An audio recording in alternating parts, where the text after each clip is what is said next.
आमदार अपात्रतेची आज सुनावणी. विधान परिषद सभापती राम शिंदे यांच्या समोर सुनावणी होणार.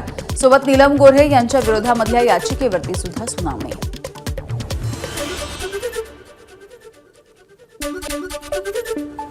मंत्रालयामध्ये आज मंत्रिमंडळाची बैठक. उद्योग विभागाचे प्रस्ताव येण्याची शक्यता, तर आगामी दावोस दौऱ्याची तयारी आणि प्रस्ताव येण्याची शक्यता. उपमुख्यमंत्री एकनाथ शिंदेंच्या उपस्थितीमध्ये आज शिवसेनेच्या मंत्र्यांची बैठक. बैठकीमध्ये आतापर्यंतच्या कामाचा आढावा घेतला जाईल, तर आगामी निवडणुकांच्या पार्श्वभूमीवर मंत्र्यांना जबाबदारी सुद्धा दिली जाईल. आरएसएसशी संबंधित वादग्रस्त विधान केल्याचं प्रकरण. राहुल गांधी यांच्या विरोधामध्ये दंडाधिकारी कोर्टाचं समन्स. या समन्सला आव्हान देणाऱ्या याचिकेची आज हायकोर्टात सुनावणी. राणेंच्या लोकसभा निवडणुकीमधल्या विजयाच्या विरोधात विनायक राऊत यांची याचिका. या याचिकेची हायकोर्टामध्ये आज सुनावणी. राणेंनी गैरमार्गाचा वापर करत मतदारांना पैसे वाटल्याचा याचिकेच्या माध्यमातून आरोप. वाल्मी कराडच्या प्रकरणी बीडच्या कोर्टामध्ये सुनावणी. दोन्ही बाजूंचा युक्तिवाद संपला. वाल्मी कराडला 22 जानेवारीपर्यंत पोलीस कोठडी. आमची न्यायाची भूमिका असून आम्हाला केवळ न्याय हवाय. हत्येच्या प्रकरणामधल्या आरोपींना फाशी व्हावी, धनंजय देशमुखांची मागणी. मस्साजोग आणि परभणी प्रकरणामधल्या न्यायालयीन चौकशी आयोगाची घोषणा.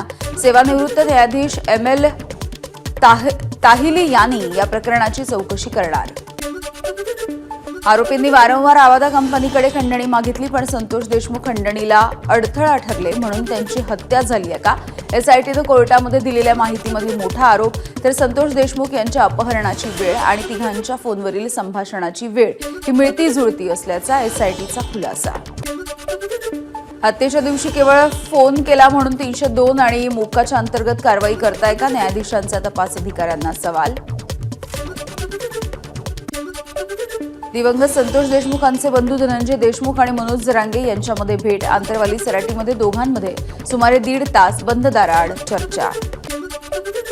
वाल्मी कराडला पोलीस कोठडी सुनावल्यामुळे समर्थक आक्रमक. बीडच्या कोर्टाच्या बाहेर कराड समर्थकांचा गोंधळ. पोलिसांकडून धरपकड. बीड कोर्टाच्या बाहेर घोषणाबाजी आणि गोंधळ करणाऱ्यांवरती पोलीस कारवाई करणार. संबंधित महिला आणि पुरुषांवरती गुन्हा दाखल करण्याचं काम सुरू. गोंधळ घालणाऱ्या काही जणांना पोलिसांनी ताब्यात घेतलं.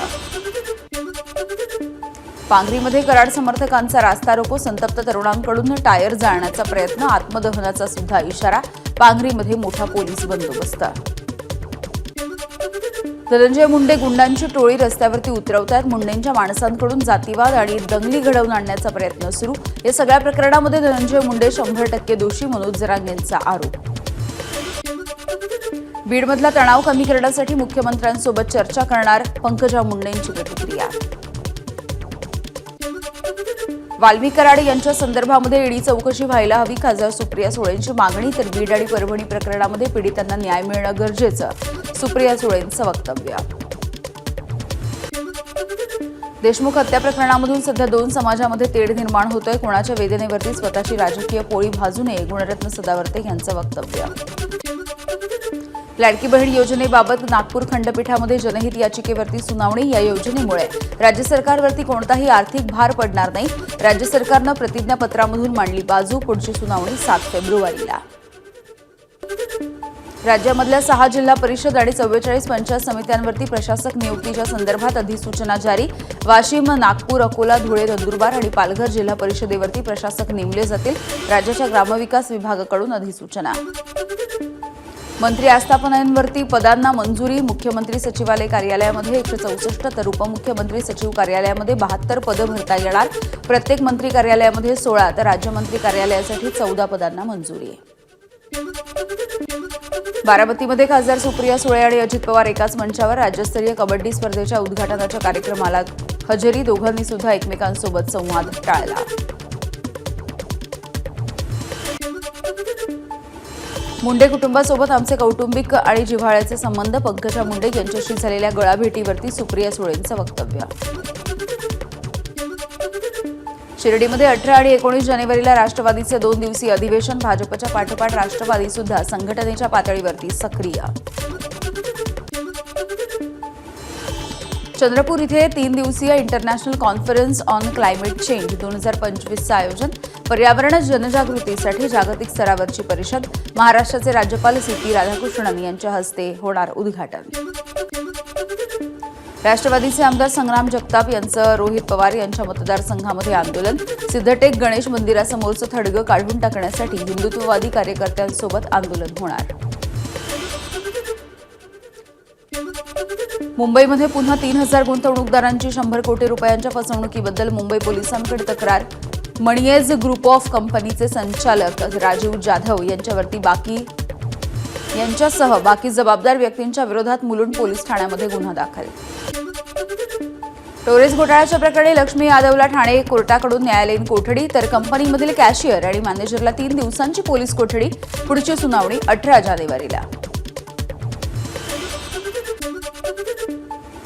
पूजा केडकरच्या प्रमाणे खोटी दिव्यांग प्रमाणपत्र सादर करून पुणे महानगरपालिकेमध्ये 6 अभियंत्यांनी नोकरी मिळवल्याचं प्रकरण.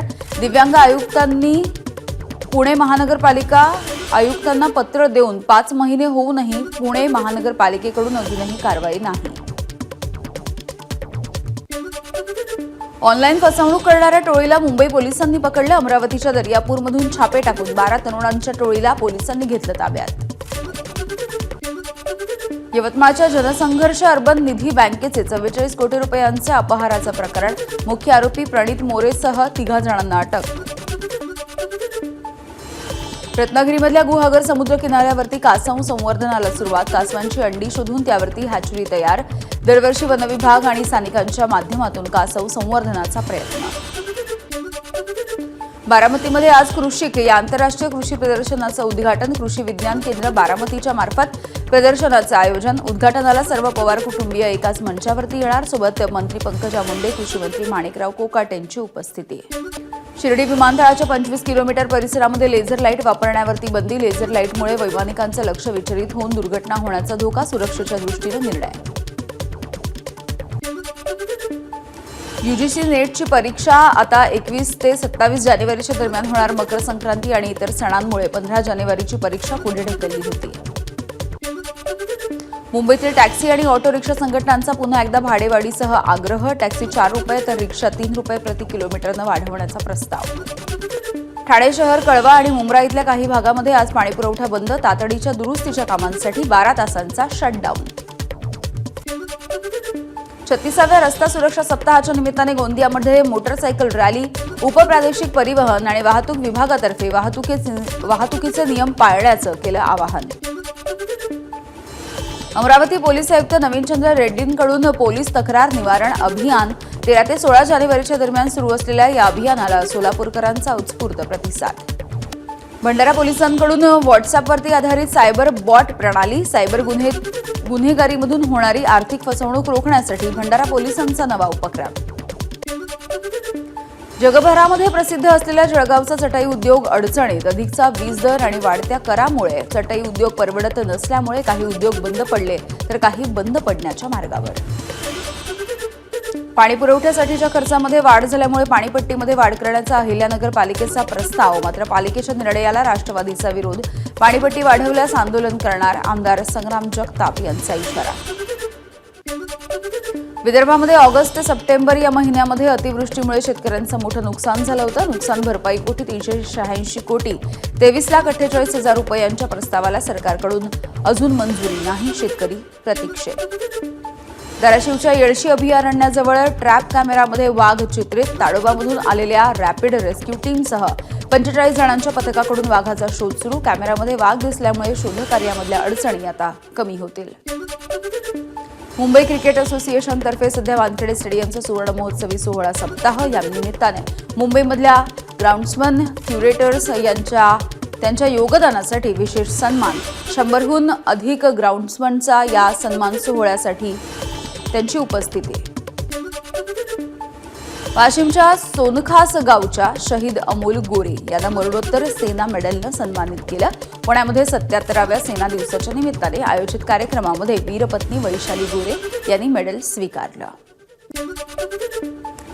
महाकुंभ मेळ्यासाठी पुण्यामधून पहिली विशेष गाडी रवाना. पुणे रेल्वे स्थानकावरती प्रवाशांचे जंगी स्वागत. पुणे स्टेशन, वाराणसी, प्रयागराज, अयोध्या ते पुणे अशी ही रेल्वे धावेल. प्रयागराज येथे होणाऱ्या कुंभमेळ्याला मौनी अमावस्या म्हणजेच 29 जानेवारीला 8 ते 10 कोटी भाविक येण्याची शक्यता. युद्धपातळीवरती तयारी करण्याचे मुख्यमंत्री योगी आदित्यनाथ यांचे आदेश.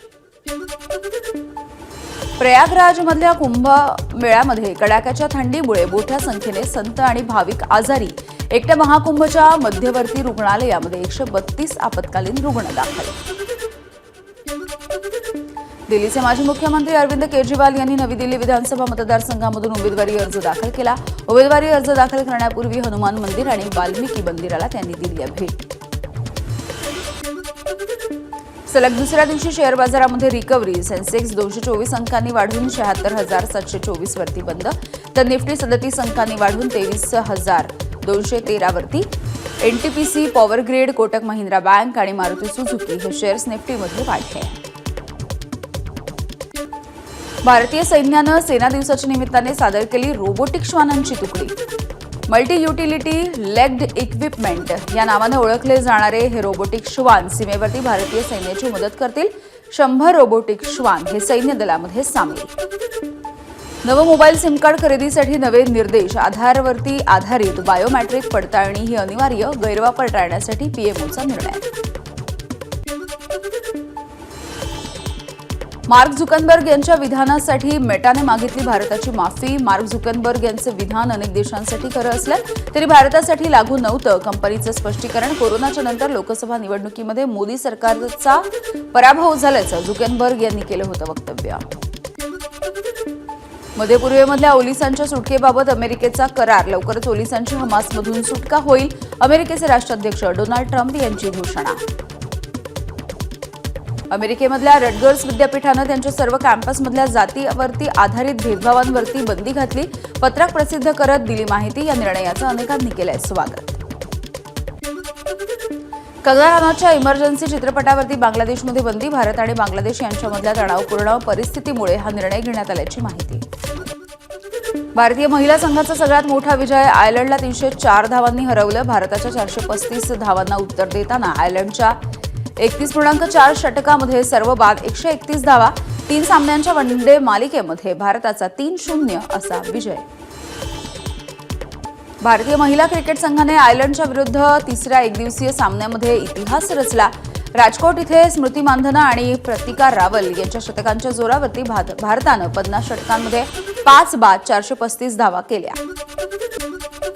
प्रतिका रावल आणि स्मृती मानधनाच्या जोडीनं पहिल्या विकेटसाठी रचली 233 धावांची विक्रमी भागीदारी. मानधनाच्या 80 चेंडूमध्ये 135 धावा, तर प्रतिका रावलनं कारकिर्दीमधलं पहिलं शतक झळकावत असताना 129 चेंडूमध्ये 154 धावा केल्या. स्मृती मानधना हिने आयर्लंड विरुद्धच्या तिसऱ्या वनडे सामन्यामध्ये 10वं वनडे शतक झळकावलं. 70 चेंडूमध्ये 100 धावांचा आकडा गाठला. सर्वात जलद वनडे शतक झळकवणारी स्मृती ही पहिली महिला फलंदाज. स्मृतीची 80 चेंडूमध्ये 135 धावांची महत्त्वपूर्ण खेळी. लवकरच स्लीपर वंदे भारत एक्सप्रेस सुरू होणार. अहमदाबाद ते मुंबई अशी स्लीपर ट्रेनची पहिली यशस्वी चाचणी.